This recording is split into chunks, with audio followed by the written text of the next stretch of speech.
Bismillahirrahmanirrahim. Assalamu alaikum. Welcome to Newsroom. I'm your host, Omar Khalid. But today is the 5th of September 2022, and these are the stories that we'll be discussing in detail during the course of the show. We'll discuss in the beginning the latest situation as far as the flood crisis is concerned across the world, whether it be the health catastrophe that different areas in Pakistan are now confronted with in the form of dengue, the form of cholera, in the form of typhoid, in the form of waterborne diseases, women who are pregnant who have issues as well, the aid that is coming. Is it enough to help them? What more needs to be done? We will be discussing the aspect as far as the disease outbreak because of the flood is concerned. Then, of course, the relief and rehabilitation efforts that are being provided by our government or our armed forces, as well as different countries that are helping one way or the other, directly or indirectly, as far as the people who have been affected by the floods are concerned, whether it be in the form of loss of infrastructure or cattle or crops or lives or disease. There are a lot of issues that the people who have been affected by the floods are now confronted with. The Prime Minister was at Kamba Shahadat Court as well. He met with a lot of people there as well, and he said that the amount that is going to be dispersed between the people has been increased so that the people could receive the necessary aid and do the needful with it. We will be discussing that in detail in our leading segment. Then, ladies and gentlemen, we'll be discussing the International Day of Charity. Today is the 5th of September, and today the United Nations celebrates International Day of Charity because it was at this day today in 1997 that Mother Teresa died at the age of 87, and because of her services that she rendered for the children, for the people who were in desperate need of it and who could not afford it otherwise, the United Nations has decided to celebrate this day as the International Day of Charity to highlight how important charity is, directly or indirectly, one way or the other, for people who are in desperate need of it. And finally, ladies and gentlemen, we'll be talking about Liz Truss, who is going to be the new Prime Minister of the United Kingdom. And she has been the foreign minister during the time of Boris Johnson, and now she's going to be the new prime minister, and she's going to be the third woman prime minister as far as the United Kingdom is concerned. She's going to inherit a lot of difficulties, economic and otherwise, that the United Kingdom is encountered with. Let's hope that she manages to stay afloat and do the needful for the people of the United Kingdom. This is going to be our last story. Let's begin with our first, and that concerns the floods in Pakistan, the relief and rehabilitation, and the issues that the people are confronted with, especially disease. More in the following report. All right. Well, we have to go directly to our guest. She is Afia Salaam. She's an environmentalist and she joins us online. Afia Salaam, thank you very much to have joined us. Afia Salaam, when you look at the devastation that has been caused by these floods across Pakistan, and more reports of people and stories of people come to the forefront now through different visuals, through different news channels and outlets, how easy or difficult will it be for Pakistan to try to find solutions long-term and short-term to this devastation? Thank you very much for having me. And I think easy is a word we'll have to sort of scratch out of our lexicon for quite a while, unfortunately. There's no easy solution. The devastation is widespread, and it is going to be a very, very difficult journey to get people back to to the level that they were, because we are vulnerable. We do not have that coping mechanism to bounce back to the same stage. And right now, we haven't even covered each and every person who needs to be reached in the relief and rescue stage. So rehabilitation, of course, comes later.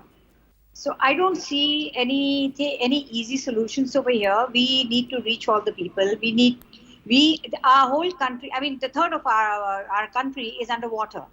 So when that water drains out, when the land below it dries enough to, to become habitable, to become cultivable.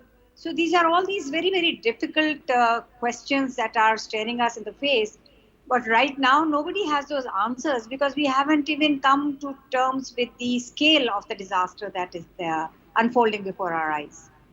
All right. Kindly stay online with us. We've also been joined by Dr. Shahid Zia. He's a water expert. Dr. Saab, thank you very much to have joined us. Dr. Shahid Zia, when it comes to water and the inundation across Pakistan, 1/3 is underwater, as Afia Salaam has very ably pointed out.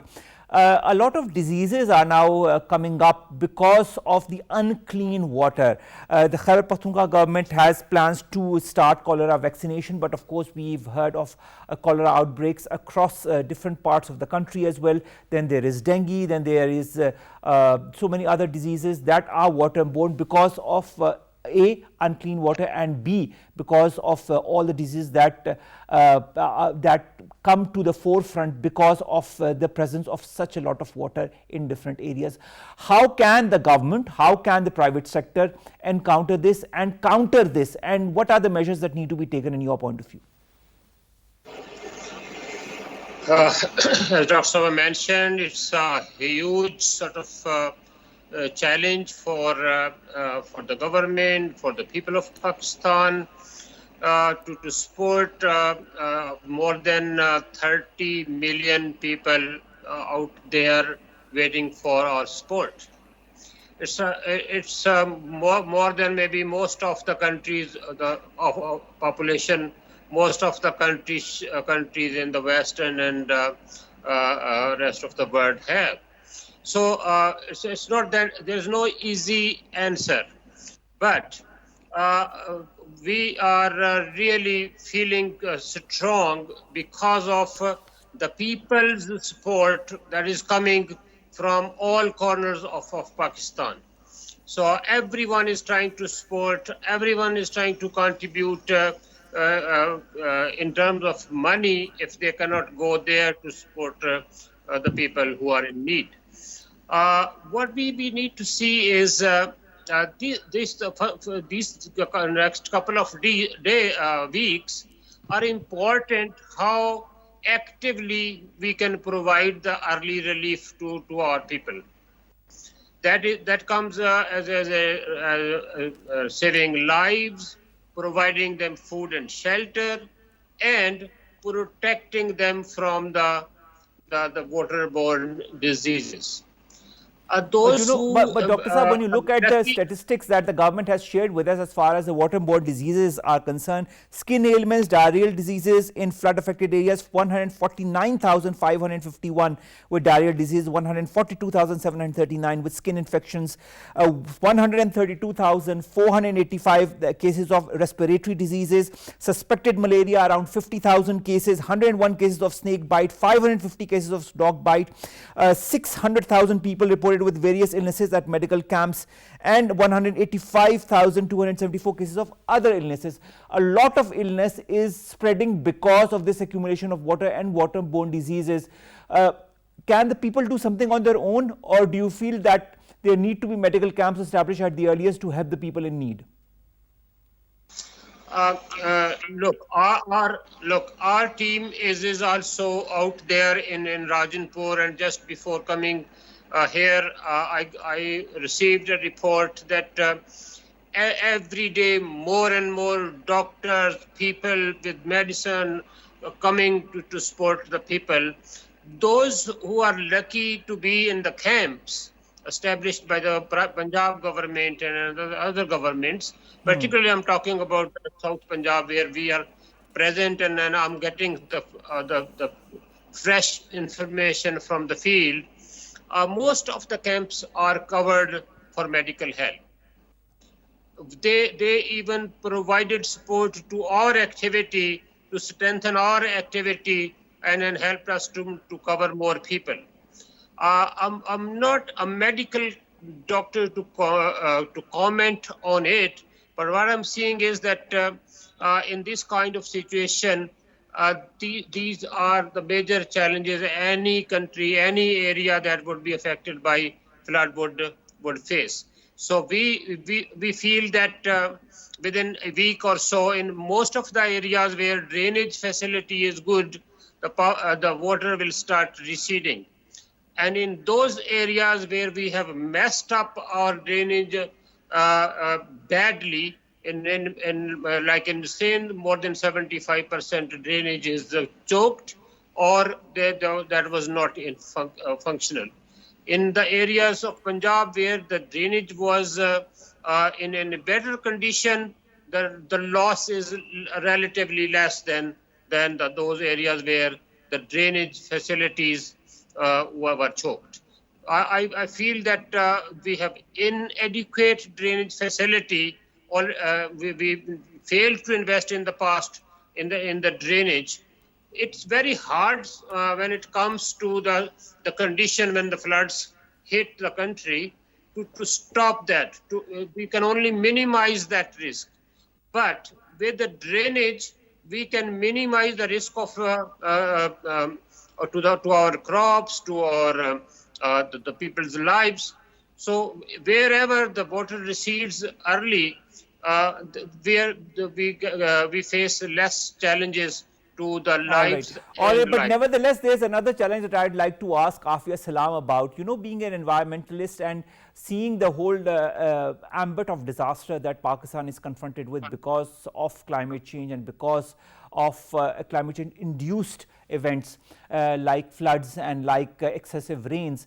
There is also another issue that a lot of people are now confronted with, is that once this water will recede, people don't even know what the demarcation of their lands are going to be, especially those who, the farmers who have been planting their crops. As an environmentalist, do you feel that some kind of measures could be taken? Because, you know, unprecedented rains was something that was not expected. We are facing a climate change effect because of being vulnerable, but now we are in the top 5 vulnerable countries. That is a sad reality as well. Do you feel that we can be ready for the years to come? Because this is not something that is going to stop this year, is it? So, you know, it's not the question of we can be ready, we have to be ready. We have, you know, wasted a lot of time. We have been on that high scale of the vulnerability index, and we've known about it for quite a few years. Yeah, can you hear me? Yes, I can hear you, Afia Salaam. Please carry on. Okay. Right. So I mean, this is something that we actually have to now accelerate our response to the kind of challenges that climate change poses to us. We have to get people out of the path of the waterways. That is the first. But you must remember that climate change brings in an element of unpredictability. Yes, we had the warning of more than normal rainfall. We had that warning in April. And we didn't really do much about it. So it's not but just did we expect that much rainfall? The amount, the 400% or even more rainfall that Sindh and Balochistan have encountered, do you feel that we were expecting that much of rainfall?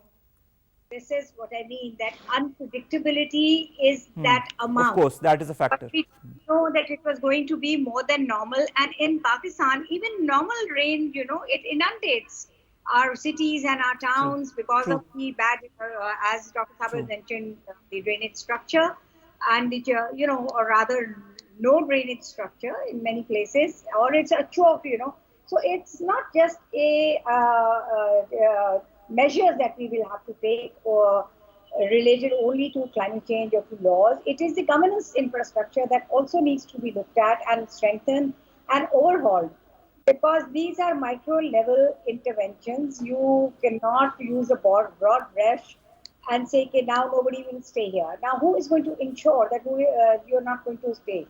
We saw 2010 floods and the devastation started from Sabat. We saw the buildings right along the riverside just falling into it like straws. And what happened then to 2022? Aren't we seeing the same things? So yes, the land will be different. There'll be areas where people will claim that this was our land, and now, you know, the river has receded and it has come out. So this is going to be our land. There will be people who will lose the kind of land that they have been used to owning. So all these measures are micro level issues which have to be, you know, taken care of. And as far as disaster management, that too can only work when we have our lower tier of the GDMS functional. Right now, we are talking about futuristic measures, but like I mentioned earlier, we have not even reached all the people who are True. impacted There by are so many areas where we don't even know what kind of level of destruction or damage has been done to the people or to the crops or the infrastructure, and that is going to be a huge challenge for the government in the next few weeks as well. In all of that scenario, Dr. Shahid Zia, when you look at, you were talking about drainage systems and ineffective drainage systems, and that needs to be catered to once the water recedes in the areas that it does. What kind of possible modalities need to be put into place as far as a proper drainage system, a proper infrastructure system, so that the water could be conserved and used at the time of need? Because dams, Dr. Saab, is going to take a long time. It's going to take 5 to 10 years, even more. What are the short-term measures that could be taken? Well, I would say that at this stage, we don't have to do anything to conserve water, because our lands have had more than enough. What we are praying that it can be drained, it recedes at the time, giving us adequate time to prepare our lands for the next very important wheat crop. I'm afraid we may or may not have enough time for this sowing. And even if we have, all those areas which are underwater have lost their seeds and lost their tools and lost the field boundaries, the irrigation systems they have had, whether it's irrigated area or the rain-fed area. In irrigated area, we have lost all sort of water channels, and in some cases, some distributaries also. So that is the huge challenge, to re-establish that system. And we trust, as our army made it possible in 2010 floods, where UN and other experts were saying it's next to impossible to restore irrigation system before the wheat sowing. We trust that our orchestrated effort and the armed forces have the capacity to put it in place. I remember my meeting with the army personnel distributing seed in the 2010 floods. They ensured that you just give us a piece of a bag of seed and tell us where it needs to go, and then go and check, it will be there. So they did it.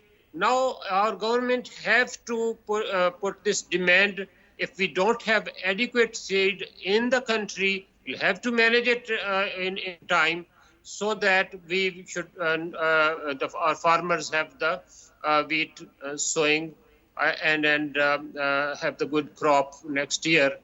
And of course, the methodologies and the mechanisms need to be put into place. I can understand, Dr. Saab, what you're trying to say. Afia, Salaam, if we look at Pakistan being an agricultural country and the damage that has been caused to our crops, to our livestock, to all that is related to our country and its main source of economy, that is agriculture. Around 1 million livestock swept away, all crops including cotton, sugarcane, fodder and vegetables suffered varying losses. In Punjab alone, there are 6 districts who have come into pressure. 1.31 million acres have been hit.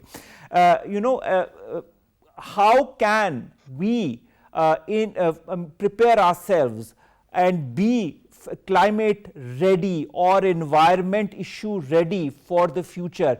I know it's a very hard task. I know it's not going to be an easy. I know it's easier to talk about it than to implement it. But if you were there and you were implementing things one by one, what would you do? So before answering this question, may I just go back to your earlier question? There's something I wanted to add to it. All right, go ahead. Thank you. So when you were talking about the number of diseases, you had a whole list that you just presented. May I point out to the fact that there has been an HIV outbreak in near Jacobabad, and the people have been taken to Ratodero, the same town where there had been an outbreak some years ago. So that is also something that we need to see, that so many people and who are HIV positive. And by the way, there are pregnant women who have tested positive for HIV. And one thing which people do not focus on, well, we are in the midst of disaster. I understand now that we are not focusing on it, but we must at a later stage when we are taking stock, is mental health. That of course, is something so important. Because so many people have lost their valuables, their crops, their livelihoods and their houses and even their families in a lot of cases. So of course, there's going to be a lot of mental issues in the coming months. We need to impart that, but being in a society like ours, it's not easy to, tell them to go see somebody for your mental issues, is it? Absolutely. So this is something that people must realize that, to become a productive society, your mental health is so important.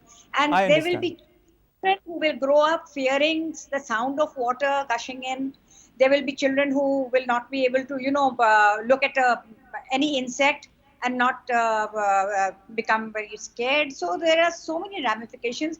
But yes, the depression, the mental health, and the violence, that usually it results in.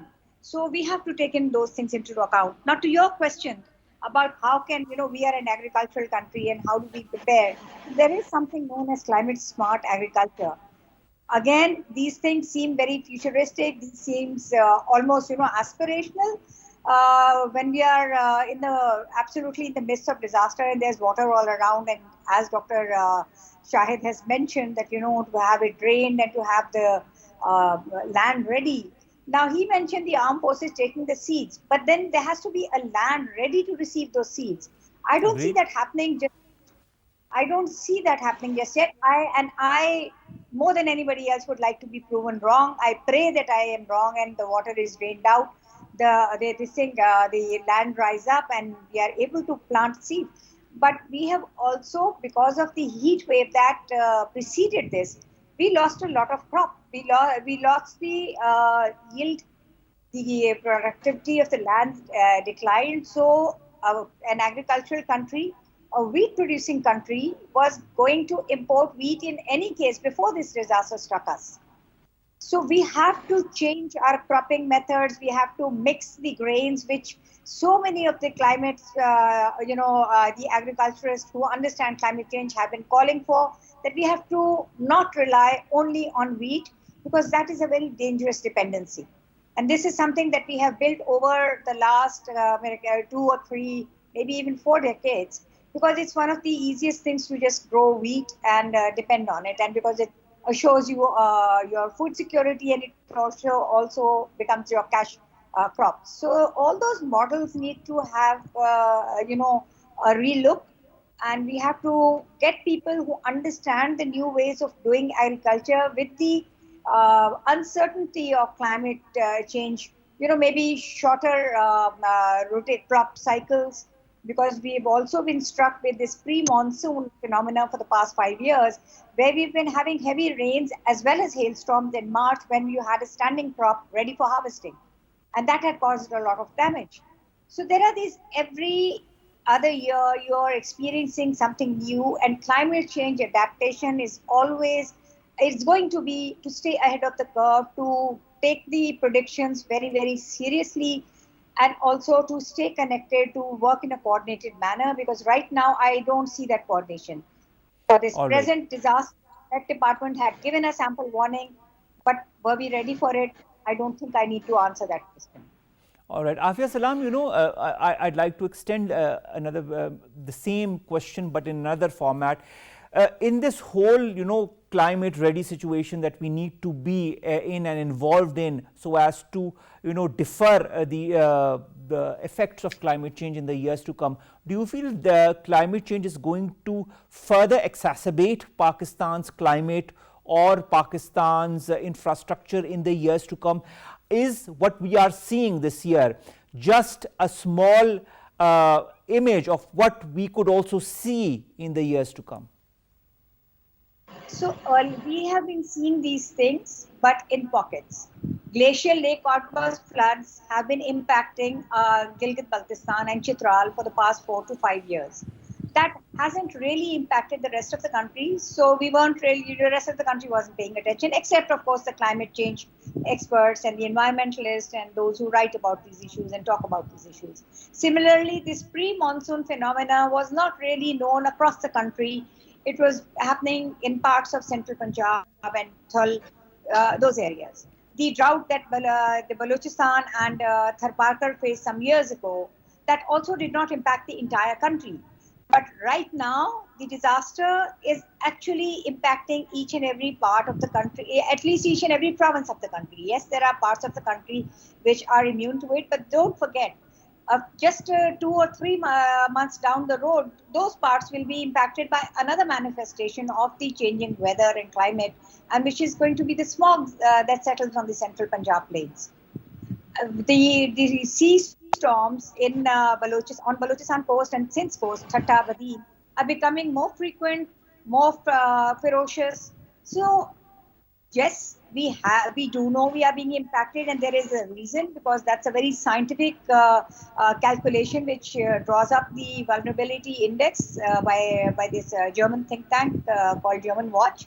And the fact that we are at number 5, and we were at number 5 last year, we have to wait and see what our ranking this year is, and I'm afraid we may be climbing, a couple of notches on this because of this disaster, because it also takes into account the way your infrastructure is inured against climate shocks, and ours isn't. People keep saying dams were out, dams were out. There were so many dams in Balochistan, they were swept away. All the bridges were swept away, most of the roads were swept away. So your infrastructure also has to be climate proof. It is not just your policies, it is not just, True, I agree. Management. So it's a whole gamut of things that need to be taken into account. It has to be a 360-degree response. So many things to be taken into account as far as the damage that has been done due to this climate change induced floods and excessive rain. Dr. Shahid Zia, Afia Salaam talked about infrastructure that needs to be climate ready and to be proof, maybe flood proof in the future, or do you feel that could be possible in the near future? Do you feel this is going to be something that could only be possible in the long term? And secondly, Pakistan is also one of the countries that is going to be affected by drought by the year 2025 as per a United Nations report, and in fact it's amongst the topmost countries that's going to be affected by it. So on the one end of the spectrum, we've got excessive flooding and rains. On the other hand, we are going to be affected by drought. How can Pakistan deal with both and come to some kind of middle ground? And in Pakistan frequently facing shifting rain patterns, delayed rains, and then droughts also, and then these floods. We have to rethink about our water management and plan according to what the technical experts dictate what needs to be done, not what the political sort of political and technically naive people suggest what we should not be doing. So the only thing that if that can address both drought and floods is your ability to store water when you have more than enough. Your ability to divert water when you have more than enough and then it can cause damage. You should be able to build infrastructure to divert that water to the areas where you need it. Third, you need to put the drainage in place. When it comes to the floods, the water drains and recedes faster and then will have less damage to the cropping area. But that cannot be done overnight. That cannot be done in the short term. That is a long-term plan, but we'll have to start from somewhere. Yes. If you have this plan and you have less resources, You are doing little by little, and at least the people will say that we are going in the right direction. Whatever resources we have, we are putting these resources together to avoid the risk that that can endanger people's lives and livelihoods. And All right. that is Afia not Salaam, I'd easy like to come task. to you. I'd like to come to you and understand the whole issue of climate change and why in the last, for example, 4 years or maybe a couple of years, why hasn't the necessary been done when we knew exactly where we were going to or heading towards? Why weren't the measures taken? Is climate change or the effects of climate change not a priority in your point of view? And secondly, then I'll come to the relief and rescue operation, but I'd like your point of view on this. So, I mean, again, this is something that I don't really have to say yes or no to. You look around you and look at the state we are in right now, so you can see what the priority is. The warnings were there. We have not really paid heed to those warnings. We've been not prioritizing climate adaptation, which calls for infrastructure that needs to be climate proof, which calls for the lifestyle, the cropping pattern that needs to be climate smart. So, you know, these are not just buzzwords. They are actually the solutions to the problems. And also, one thing we must talk about is that we are actually bearing the brunt of somebody else's guilt. We are not the perpetrators of climate change. Exactly. We do not have resources to fight it. It's we emit less than 1% of carbon emissions, but we are the most vulnerable country around the world as far as the effects of climate change are concerned. And look at our placement on the vulnerability index. So there's something very, very wrong and something very unjust and unequitable that is happening in the world. And I think we need to also start talking about those things. Yes, the infrastructure has to be made. Yes, drainage has to be laid. We have to, you know, manage our water. That is a given, and that has to be done. And to be fair, plans were made. We have not really been very, very proactively pursuing those plans, but also because they require a lot of resources, and the rest of the world hasn't really come through with its promises of providing countries like Pakistan with the kind of resources they need to climate proof themselves. So that is also a conversation that we need to take forward. The other, of course, are our own inefficiencies, our own lack of coordination between different departments, different sectors, not being able to understand that every department has to work in sync. Because when you talk about climate change, somehow all the cannons are turned towards the Ministry of Climate Change. The Ministry of Climate Change is not the one that is going to see which kind of transport and how many and what are the levels of emissions that are, that transport is spewing into the air. So there are so many other things, you know, what is happening with our marine life. There are different departments, there are different levels of expertise, and they all have to be sitting at the table together and coming up with these solutions. But having said that, the resources for the solutions, unfortunately, we cannot generate ourselves. We do not have the capacity. We did not have that capacity even before this disaster struck us. And after this disaster, it has sent us back many, many years, you know, on that path of development and growth. So, yes, I think we need to see that growth and development has to be climate friendly. And that is why we are also a country that has signed on to the SDGs. And I think within the umbrella of SDGs, there is a lot of room for the climate adaptive measures. So that is something I think we need to pay a lot of attention to, beyond the talk, beyond, you know, checking boxes.